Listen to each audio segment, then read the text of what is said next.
Olá, o Tá na Rede de hoje vai falar de mente emocional. Fica aí que depois da vinheta você vai saber do que nós vamos falar.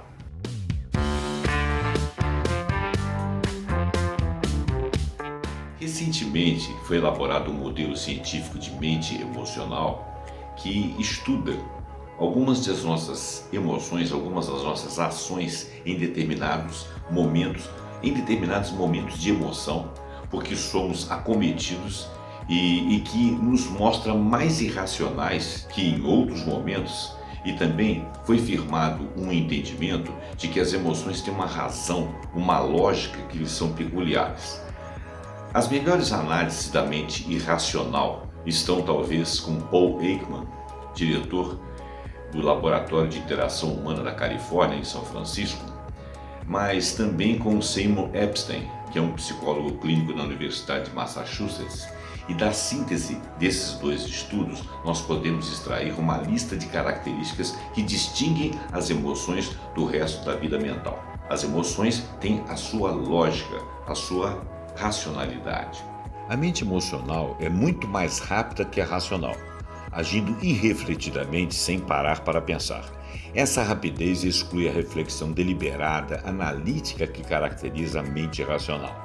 No curso da evolução humana, essa agilidade muito provavelmente teve como objetivo exclusivo a mais básica decisão, ou seja, o que merecia a nossa atenção e, uma vez vigilantes, quando, por exemplo, ao enfrentarmos um animal, decidir em frações de segundo: eu como isso ou isso me come?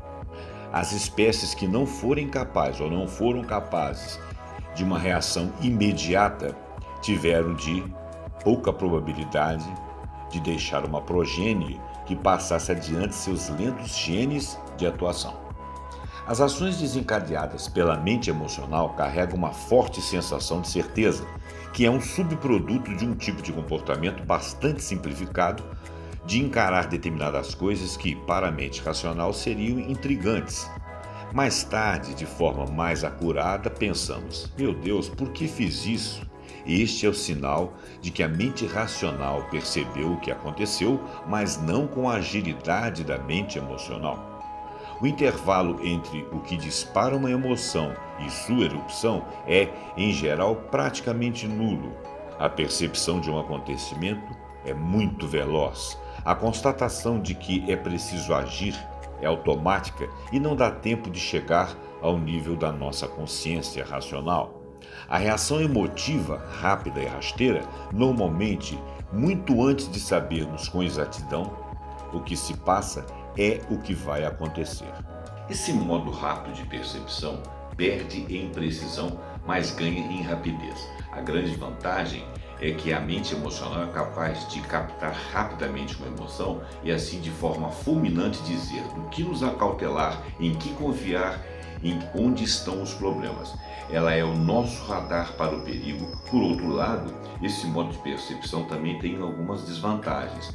As impressões, os julgamentos intuitivos, todos a priori, feitos no estalar de dedos, podem gerar equívocos e dirigir-nos para ações fulminantes com o alvo errado. Paul Ekman vê a rapidez com que as emoções se apossam de nós, antes mesmo de que nos demos conta de que já se instalaram em nós com uma adaptabilidade emocional essencial, ou seja, mobiliza-nos para agir nas emergências. Ekman desenvolveu um sistema capaz de detectar alterações sutis na musculatura facial e na fisiologia corporal que ocorrem em milésimos de segundos após a ocorrência de um fato que causou determinada emoção. O Ekman afirma que, em termos técnicos, o auge da emoção dura milésimos de segundo. Segundo eles, as emoções teriam uma má adaptabilidade caso elas gerassem ou permanecessem em nosso cérebro e nosso corpo um tempo muito dilatado, sem perceber que as circunstâncias no entorno teriam mudado. Se nós ficássemos tomados pelas emoções durante muito tempo, invariavelmente, apesar de já ter decorrido o fato que as desencadeou um tempo, independentemente do que mais se passasse às nossas voltas, os sentimentos delas decorridos seriam péssimos para nós, péssimos para as nossas ações diante de outros fatos similares. Para que as emoções permaneçam em nós por mais tempo, nós teríamos que estar sempre evocando o momento e o fato que as desencadeou. Quando os sentimentos persistem durante muito tempo em nossa mente, tornam-se um estado de espírito, uma forma, que pode ser uma coisa ruim. Os estados de espírito estabelecem, por exemplo, afetos, mas não formam percepções de maneira tão forte como ocorre no calor das emoções. As emoções, elas invariavelmente passam da hora do calor e para que elas permanecerem, ou que venham a permanecer, elas têm de ser evocadas continuamente ou têm de gerar em nós pensamentos e raciocínios adequados que nós possamos permanecer naquela vibe daqueles sentimentos. Então, primeiro vem os sentimentos, os pensamentos vêm depois. Já que a mente racional demora mais para registrar e reagir aos fatos do que a mente emocional, o primeiro impulso em circunstâncias emotivas não vem da cabeça, mas do coração.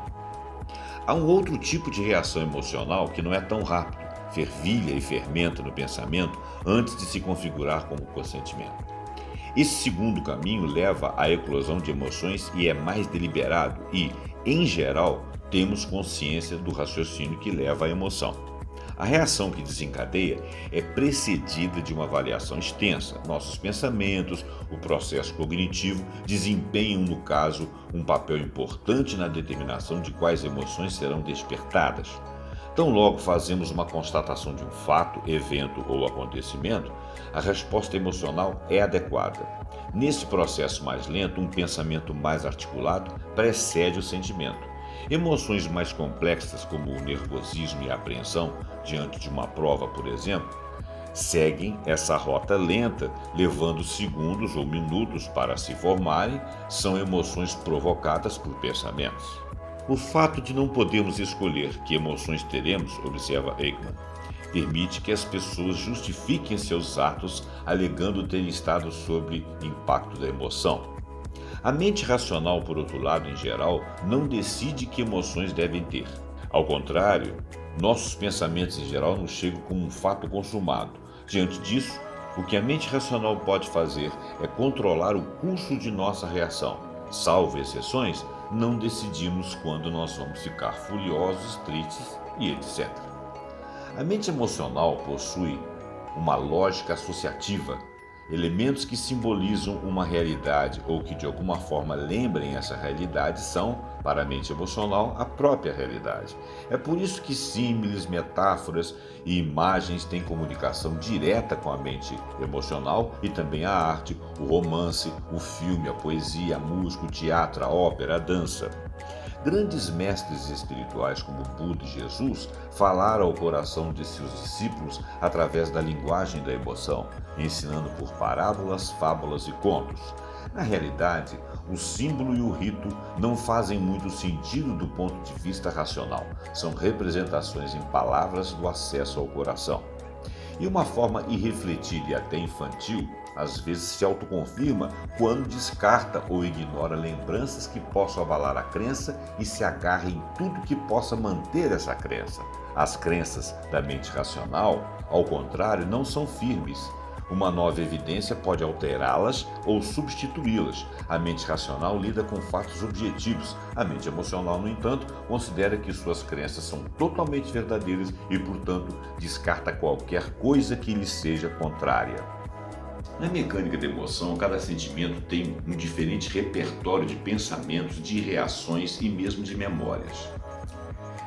Esse repertório emocional específico ele se torna mais dominante nos momentos de intensa emoção. Quando o fato acontece, é um rompante, nós temos uma decisão de milésimos de segundo e um repertório de sentimentos estão deslocados para esse momento. Muito bem, nós não temos como evitar o impacto de certos acontecimentos em nossas vidas e nem sobre se teremos tempo para nos adaptar a situações que gerem emoções as mais diversas. Mas nós podemos nos conhecer e trabalhar A ideia de que nossas emoções, na medida do possível, estarão sob o nosso controle, mas não contidas, retidas, e sim sob o nosso controle. A gente se observar. Observadas, estudadas nossas personalidades, nós poderemos ser senhores de nossos atos, sabedores que seremos quem somos, se sabemos quem somos. Este estudo é aquele que evoca a inteligência emocional. Vamos falar sobre isso num próximo vídeo? Eu conto com vocês. O Tá na Rede fica por aqui. Se você gostou, você curte, você compartilha, você conta para os seus amigos, acompanhe a gente aqui no vaiali.com e no TMTV e até o próximo Tá na Rede.